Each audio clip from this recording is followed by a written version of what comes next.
या रविवारी येत आहे अक्षय तृतीया. 3.5 मुहूर्तापैकी एक असलेला हा दिवस आपल्या सर्वांसाठी अत्यंत भाग्याचा आणि शुभ मानला जातो.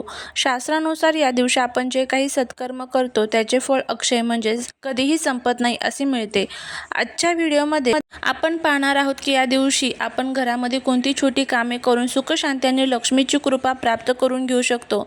आणि त्याचबरोबर एक अतिशय प्रभावी असा हा उपाय. तुम्हाला कितीही मोठी अडचण आली तरीही चालेल, पण आपल्याला हा एक उपाय जो आहे तर तो करायचा आहे. या उपायामुळे शत्रू तुमच्यासमोर लोटांगण घालेल, 7 पिढ्यांचा आपला पितृदोष नष्ट होईल, दारिद्र्य संपेल आणि त्याचबरोबर घरामध्ये अखंड लक्ष्मी प्राप्ती होईल. असा हा प्रभावी उपाय कसा करायचा याबद्दलची माहिती आजच्या व्हिडिओमध्ये मी तुमच्यासोबत शेअर करणार आहे. त्यामुळे व्हिडिओ हा स्किप न करता शेवटपर्यंत पहा. जर तुम्ही या चॅनलवरती नवीन असाल तर चॅनलला सबस्क्राईब करा आणि कमेंटमध्ये जय माता लक्ष्मी लिहायला अजिबात विसरू नका. अक्षय तृतीया म्हणजेच वैशाख शुद्ध तृतीया. याच दिवशी त्रेतायुगाची सुरुवात झाली आणि भगवान परशुरामांचा जन्मही झाला असे मानले जाते. या दिवशी नवीन कार्याची सुरुवात केल्यास त्यात यश नक्की मिळते. या दिवशी पाण्याचा माठ किंवा कलश दान करण्याचे मोठे महत्त्व आहे. उन्हाळ्याचे दिवस असल्याने तहानलेल्याला पाणी पाजणे हे सर्वात मोठे पुण्य मानले जाते. शक्य असल्यास सोन्याची किंवा चांदीची वस्तू खरेदी करावी. जर सोने खरेदी करणं शक्य नसेल तर घरातील लक्ष्मी म्हणून धने किंवा खडा मीठ नक्की विकत घ्यावे. हे समृद्धीचे प्रतीक मानले जाते. या दिवशी पितरांच्या नावाने अन्नदान आणि पाणीदान केल्याने घरातील इडापिडा दूर होतात आणि पितृदोष शांत होतो. रविवारी सकाळी लवकर उठून स्नान करावे, घराच्या मुख्य दरवाजावर तोरण लावावे आणि उंबरठ्याची पूजा करावी. लक्ष्मीला प्रिय असलेली कमळाची फुले आणि गुलाबाची फुले अर्पण करावी. अक्षय तृतीयेच्या दिवशी स्वयंपाकघरात नैवेद्यासाठी पुरणपोळी किंवा आम्रखंड आणि त्याचबरोबर आमरसाचा बेत देखील केला जातो. देवाला हा नैवेद्य दाखवताना त्यामध्ये तुळशीची पाने आवर्जून घालावी. अक्षय तृतीयेच्या शुभ मुहूर्तावरती आपण अनेक चांगले उपाय करतो, पण नकळत काही चुका केल्या तर त्या दिवसाचे पूर्ण फळ मिळत नाही. अक्षय तृतीयेला कोणकोणत्या चुका टाळायच्या असतात तर घरात वाद आणि नकारात्मकता पसरेल असा कोणताही शब्द तोंडामधून काढू नका. अक्षय तृतीया हा आनंदाचा सण आहे. या दिवशी घरामध्ये वादविवाद, भांडण किंवा कोणाचाही अपमान करू नका. ज्या घरात कलह असतो तिथे लक्ष्मी वास करत नाही. त्यामुळे या दिवशी मन शांत ठेवा आणि घरात प्रसन्न वातावरण ठेवा. अक्षय तृतीयेच्या दिवशी घर, विशेषतः घराचा मुख्य दरवाजा आणि देवघर अस्वच्छ ठेवू नका. कचरा किंवा अडगळ या दिवशी घरातून बाहेर काढावी. स्वच्छतेमध्येच लक्ष्मीचा वास असतो हे नेहमी लक्षात ठेवा. हा दिवस दानाचा मानला जातो. जर तुमच्या दारात कोणी गरजू व्यक्ती किंवा भिक्षुक आला तर त्यांना रिकाम्या हाताने परत पाठवू नका. तुमच्या शक्तीनुसार त्यांना अन्न, पाणी किंवा दान नक्की द्या. कोणालाही दुखावून आपण मिळवलेले पुण्य अक्षय राहत नाही. अक्षय तृतीया हा सात्विक दिवस आहे. या दिवशी घरामध्ये मांसाहार किंवा मद्यपान टाळावे. शक्य असल्यास तामसिक आणि गोड नैवेद्य बनवून देवाला अर्पण करावा. या दिवशी कोणाकडून पैसे उधार घेणे किंवा कोणाला पैसे उधार देणे टाळावे. असे मानले जाते की या दिवशी व्यवहार केल्याने घरातील बरकत कमी होऊ शकते. जे काही आहे त्यात समाधानी राहून लक्ष्मीची पूजा करावी. कोणाबद्दलही वाईट बोलणे किंवा खोटे बोलणे या दिवशी टाळावे. आपल्या वाणीतून कोणालाही त्रास होईल असे शब्द काढू नका, कारण या दिवशी उच्चारलेला शब्द आणि केलेले कर्म अक्षय राहते.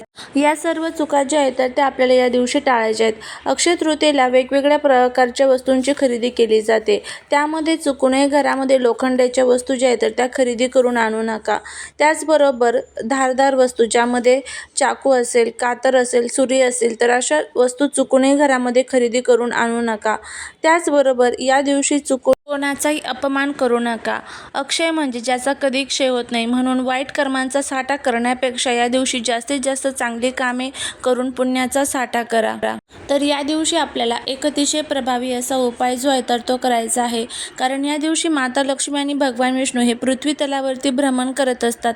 कोण उपाय करत आहे, सेवा करत आहे त्याबद्दल ते संपूर्ण बघत असतात आणि त्याच्या कष्टाचं, त्याच्या नशिबाचं फळ देण्याचं काम हे त्याला करत असतात.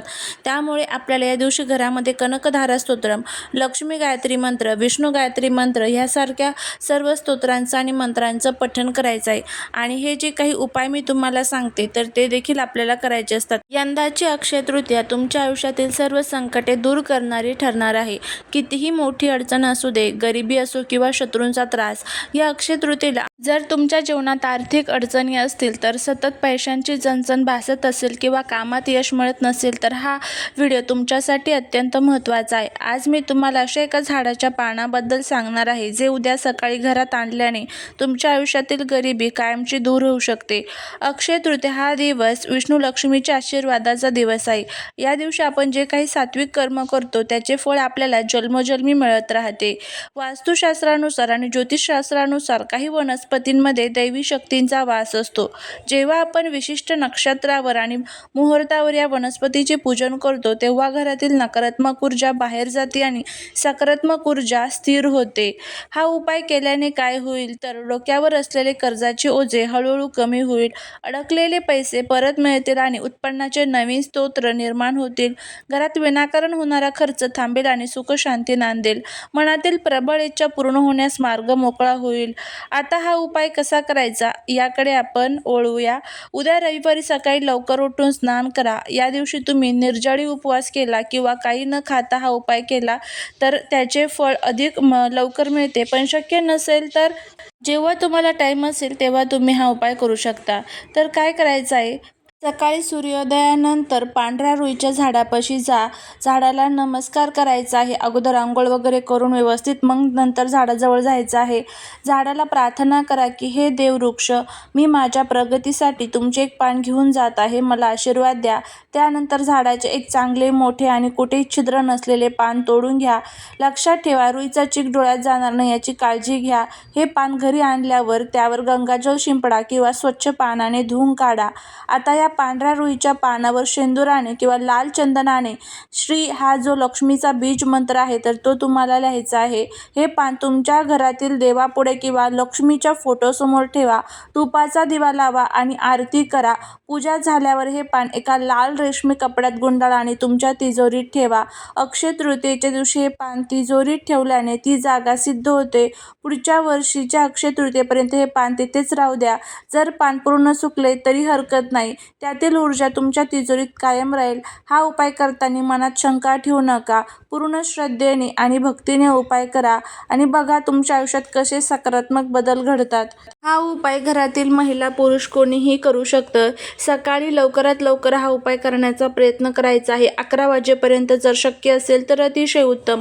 पण जर नसेल शक्य तर तुम्हाला जेव्हा कधी दिवसभरामध्ये टाईम भेटेल त्या वेळेमध्ये तुम्ही हा उपाय जो आहे तर तो करू शकता. त्याचबरोबर एक गोष्ट लक्षात ठेवा, जर घरामध्ये सुतक पिरियड्स असेल तर तुम्हाला हा उपाय करता येणार नाही. मनामध्ये कुठेही किंतु परंतु शंका कुशंका न ठेवता अगदी भक्तीने अगदी श्रद्धेने आणि विश्वासाने तुम्हाला हा उपाय करण्याचा प्रयत्न करायचा आहे. याचा चांगला फायदा जो आहे तर तो तुम्हाला बघायला मिळेल.